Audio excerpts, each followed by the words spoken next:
Bonjour et soyez bénis ce moment, en ce jour, au nom puissant de Jésus-Christ de Nazareth. Je suis très heureux d'être avec vous une fois de plus en ce journée, en ce moment, par la grâce de notre Seigneur Jésus-Christ. Nous allons prier. Merci Seigneur pour ta grâce, pour l'opportunité que tu nous donnes d'annoncer ta parole. Nous te sommes reconnaissants pour ton esprit, que tu répands Seigneur sur nous en abondance. Pour faire ceci, nous te confions toutes choses, Seigneur, envoie, Seigneur, des instruments afin que ton esprit, ô Dieu, se manifeste au nom de Jésus-Christ. Amen. Après le baptême, qu'est-ce qui se passe? Oui, c'est vrai, le baptême d'eau. Et après quoi? Est-ce que le baptême d'eau est la finalité? Est-ce que le baptême d'eau est, n'est-ce pas, la fin de la vie chrétienne? Non. Le baptême d'eau n'est que la porte pour toi d'entrer dans ta nouvelle vie. En examinant Matthieu 3, quand on voit Jean-Baptiste qui, n'est-ce pas, voyant les Sadducéens et les pharisiens venir à lui pour se faire baptiser, il leur reprocha d'une chose. Il leur reprocha, n'est-ce pas, de venir se faire baptiser pour fuir la colère de Dieu à venir, au lieu de se baptiser pour changer de vie. Montrant que, après le baptême, il y a des choses qu'on ne peut plus faire. Il y a une vie qu'on a menée. Il y a un changement. Et là, nous sommes en Jean-Baptiste. Donc, il montrait que, en fait, vous devez vous baptiser, mais vous devez changer de manière de vivre. Vous devez changer votre manière de vivre, votre manière de parler, de vous comporter, de penser, de faire, pour montrer que vous êtes véritablement repentis. Et Jean-Baptiste leur dit que si vous ne changez pas, bien que vous ayez fait baptiser, la colère de Dieu cependant demeurera sur vous. Il dit, car la hache, la cognée est prête à frapper chaque arbre. Tout arbre qui ne produira pas du bon fruit sera coupé et du bon feu. Ça veut dire quoi? Ça veut dire que Dieu ne nous attend pas seulement au baptême, mais Dieu nous attend concernant la vie après le baptême. Parce qu'il y a des chrétiens, il y a des gens qui viennent se faire baptiser, mais qui après continuent à mener leur vie d'avant, leur vie dans le temps. Il n'y a pas de changement. Donc la vie après le baptême n'est pas différente de la vie avant le baptême pour eux. Ça montre que, en réalité, ils n'ont pas été baptisés. Ils n'ont pas rencontré le Seigneur et le baptême n'était pas un véritable baptême parce que ce baptême n'a pas été suivi de transformation, donc directement il est annulé. Voilà pourquoi donc, n'est-ce pas, nous devons comprendre, n'est-ce pas, l'importance du baptême. Vous voyez que le baptême de Jésus, après qu'il ait été baptisé, est-ce que Jésus est parti dans une fête? Est-ce qu'il est parti dans une salle remplie remplie, n'est-ce pas, de vin, de nourriture? Est-ce que Jésus-Christ est parti danser? Non. Le Saint-Esprit l'a dirigé au désert pour être tenté par Satan pendant 40 jours. Donc, vous voyez qu'après le baptême, il peut y avoir des persécutions. La Bible dit que tous ceux qui veulent vivre pieusement en Jésus-Christ seront persécutés. Il peut y avoir des persécutions dans une vie de quelqu'un qui veut véritablement servir le Seigneur. Ça, c'est l'une des premières choses qui peut arriver après le baptême, parce que Dieu, n'est-ce pas, va vouloir, n'est-ce pas, te poser la question, es-tu sûr de vouloir me servir? Satan, également, de son côté, voudra également te poser cette question, es-tu sûr que tu veux véritablement m'abandonner? Vous avez vu Jésus comment il a amené tout ce qu'il pouvait amener pour ramener, pour séduire le maître. Il amènera beaucoup de choses vers toi pour, n'est-ce pas, pour essayer de te récupérer, pour que tu rentres là où tu étais avant. Il y aura beaucoup d'attraits, beaucoup de séductions, beaucoup, n'est-ce pas, de pièges qui seront devant toi pour te pousser à ramener, pour te pousser à rentrer. Et comme le Saint-Esprit te pousse au désert, Satan te fera beaucoup de propositions. Voilà que c'est au désert qu'il va faire des propositions à Jésus de changer les pieds en pain, n'est-ce pas, de faire ci, ça. Donc il va venir avec des choses dont il sait que tu avais besoin. Il sait comment il faisait pour te contrôler là où tu étais. Donc il voudra continuer par la même voie, même en te faisant des meilleures propositions, question de te récupérer. Le baptême, donc, après le baptême, tu dois comprendre que tu dois mener une vie nouvelle. Si tu ne réussis pas amener une vie nouvelle, une vie qui plaise à Dieu, ça veut dire que toi-même tu es en train de glorifier ton baptême. La chose suivante que nous recevons après le baptême, c'est le Saint-Esprit. Et si je parle du baptême de Jésus, véritablement un chrétien normal qui accepte le Seigneur Jésus-Christ et qui se fait baptiser dans de l'eau, après le baptême, il doit recevoir le Saint-Esprit. Pourquoi? Parce que le Saint-Esprit, c'est le sceau de Dieu qui montre que tu es fils de Dieu. Pourquoi? Parce que le Saint-Esprit, c'est la personne même là qui vient en toi, habiter en toi, pour t'aider à mener une vie chrétienne victorieuse et triomphante.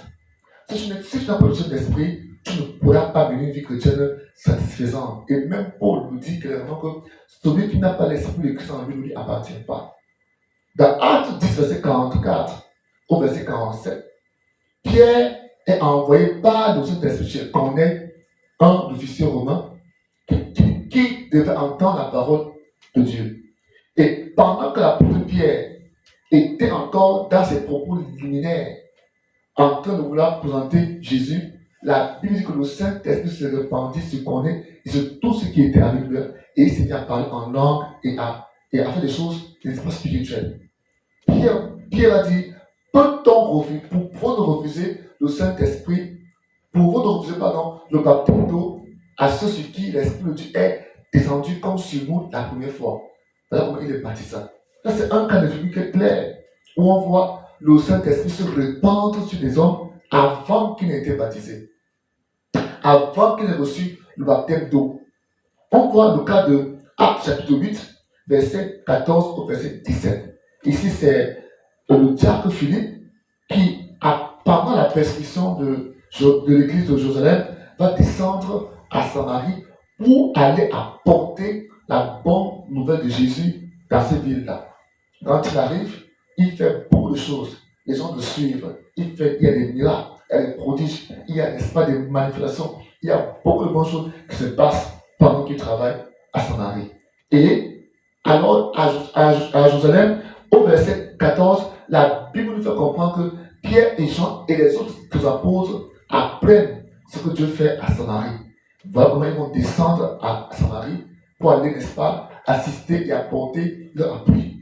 Quand ils arrivent, n'est-ce pas, ils se rendent compte que tout le peuple de Dieu a été baptisé dans l'eau, mais il n'y a pas le baptême du Saint-Esprit. C'est alors qu'il s'est mis à prier pour les fidèles, à prier pour les saints, afin qu'ils reçoivent le baptême du Saint-Esprit. Ce texte est écrit dans le livre de Actes des Apôtres, chapitre 8, verset 14 au verset 17. C'est clairement expliqué là-bas comment, quand ils vont commencer à prier, le Saint-Esprit, en réponse aux prières des apôtres, va se manifester, va, n'est-ce pas, se verser, va, n'est-ce pas, remplir tout ce qui est ouvert.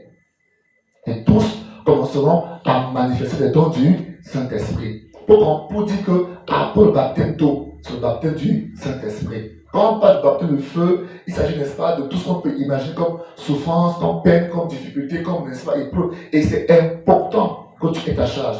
Vous vous rappelez de Paul, le Saul de Tarse, lorsqu'il reçut Jésus, la Bible dit que Jésus alla parler à Anania et lui demanda d'aller baptiser, d'aller prier pour Saul de Tarse parce qu'il était devenu aveugle et de le baptiser.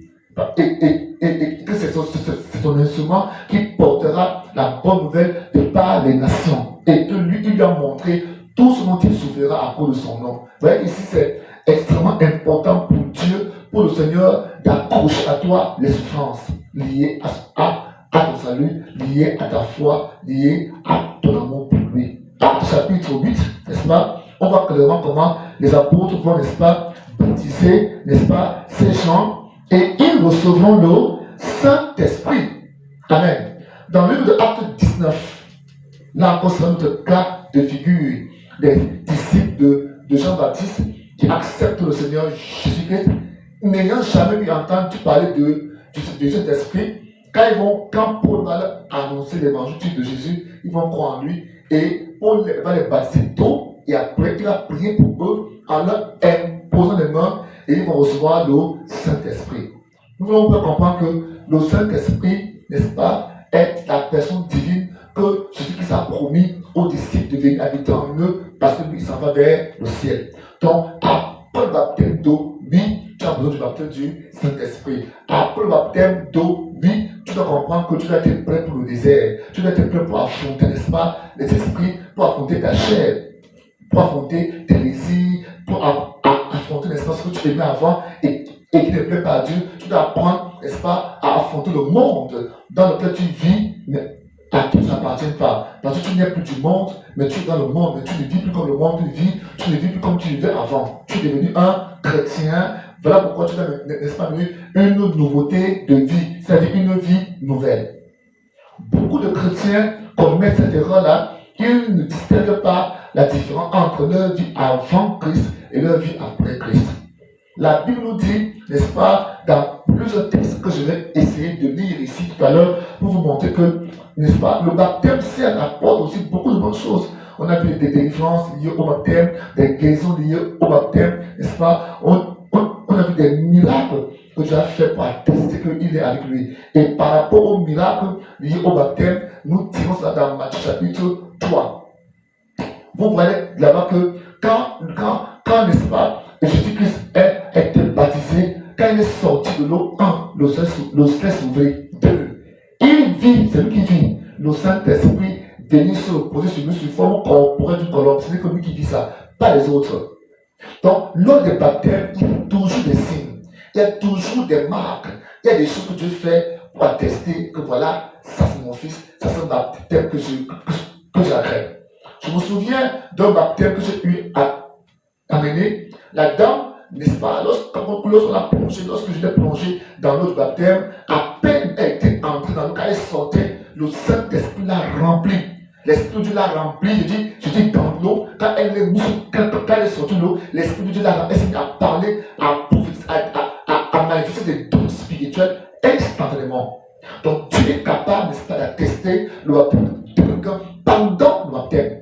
En fait, tous les baptêmes que moi j'ai eu à mener dans mon ministère ont toujours été accompagnés de signes qui attestent que ces baptêmes sont bons, ces baptêmes sont, n'est-ce pas, attestés et acceptés. C'est important de comprendre ça. Parce que le baptême, la Bible dit clairement qu'il y a de la joie au ciel pour un pécheur qui se répand. Rien que qui se répand. Mais quand par rapport au baptême, qu'est-ce qui se passe au ciel? Pour un seul pécheur repenti qui va se faire baptiser, il y a de la joie au ciel. Et Dieu va vous accorder la grâce de voir les signes pendant que vous serez en train de baptiser cette personne. Dans le livre de Romains, chapitre 6, la Bible fait comprendre que après le baptême en Jésus, parce qu'on a vu que le baptême en Jésus, c'est quoi? C'est l'ensevelissement et la résurrection avec Jésus. Mais quand on est ressuscité avec Jésus, qu'est-ce qui se passe? Est-ce que c'est la fête? Est-ce que c'est la danse? Quand on est ressuscité avec Jésus, nous devons marcher en nouveauté de vie. Nous devons faire la distinction entre notre vie passée et notre vie actuelle et future, qui désormais est avec Jésus. Il dit, verset chapitre 6, il dit, or, puisque nous sommes morts avec Christ, nous croyons que nous vivrons avec lui aussi. Car nous savons que le Christ ressuscité des morts ne meurt plus. Nous savons que le Christ ressuscité des morts ne meurt plus. La mort n'a plus de pouvoir sur lui. Il est mort et c'est pour le péché qu'il est mort une fois pour toutes. Mais à présent, il est vivant et il vit pour Dieu.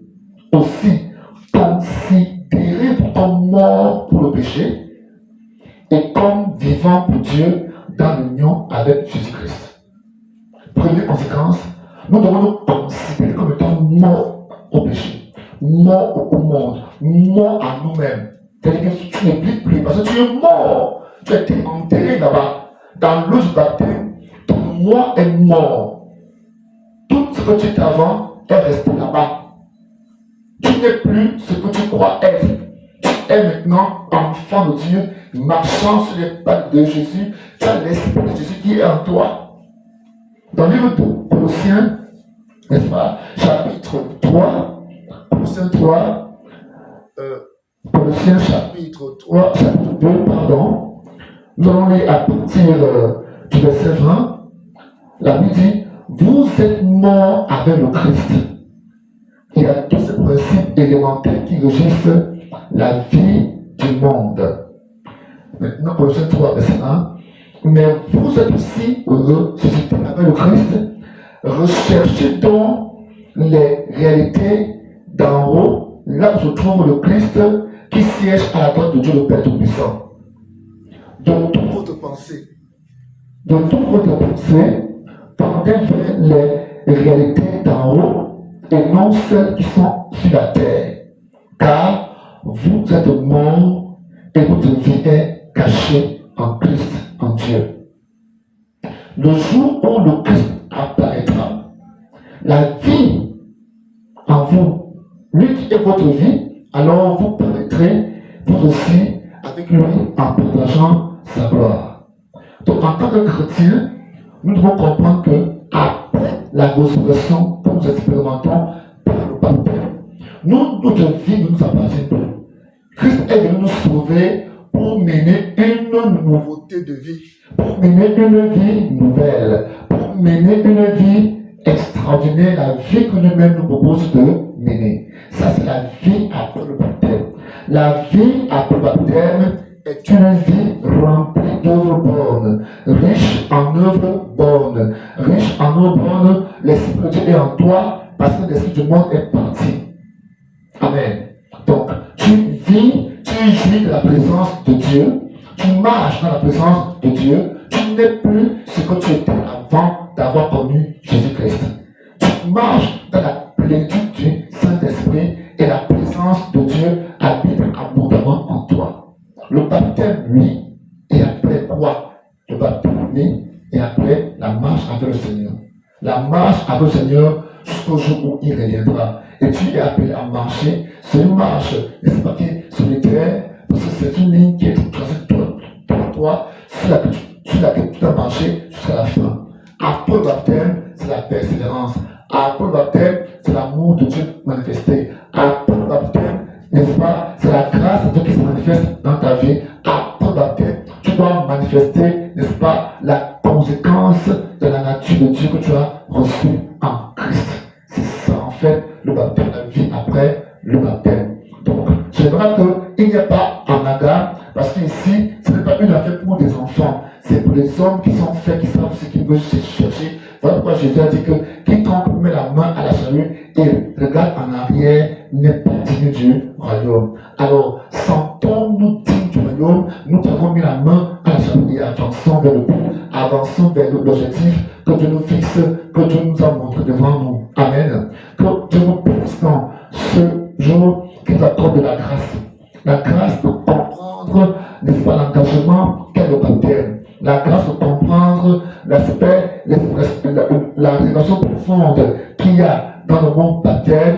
La grâce de vivre même, n'est-ce pas, avec Dieu après avoir été baptisé. Le Saint-Esprit qui a été mis en toi, il vient pour t'aider, il vient pour te fortifier à mener une vie juste, une vie qui plaise à Dieu. Le Saint-Esprit est là pour t'aider dans tes faiblesses, pour t'aider dans tes moments de faiblesse, dans tes moments de fatigue. C'est pourquoi il est là pour te fortifier afin que tu avances, n'est-ce pas, dans ta belle vie sans fléchir, sans tomber. Que Dieu vous bénisse tant et que Dieu t'accorde la grâce de comprendre toutes ces paroles-là et de mettre en pratique afin d'en jouir, d'en manger les fruits. Soyez bénis au nom de Jésus-Christ. Amen.